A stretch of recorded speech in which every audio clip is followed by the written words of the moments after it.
عاشورہ، یوم عاشورہ یعنی کہ 10 محرم الحرام کا دن اس قدر اہمیت کا حامل ہے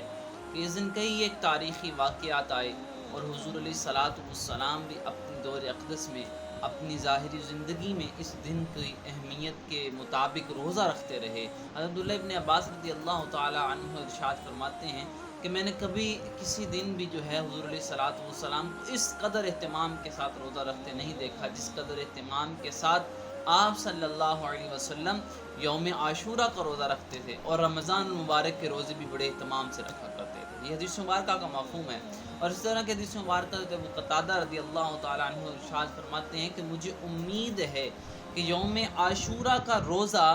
پچھلے گزشتہ سال کے گناہوں کا کفارہ ہے، کہ انسان یوم عاشورہ کا مسلمان جب روزہ رکھے گا تو اس کے پچھلے سال کے سارے گناہوں کی بخشش فرما دی جائے گی۔ یہ بڑی اہمیت کا دن ہے، بڑی فضیلت، برکتوں اور رحمتوں والا دن ہے۔ اس دن کوشش کیجیے زیادہ سے زیادہ اللہ رب العزت کی عبادت کریں اور روزہ ضرور اس رکھیں، اور ساتھ میں ایک روزے کو ساتھ شامل کر لیا جائے، کیونکہ علماء کرام فرماتے ہیں کہ صرف ایک 10 محرم الحرام کا روزہ رکھنا جو ہے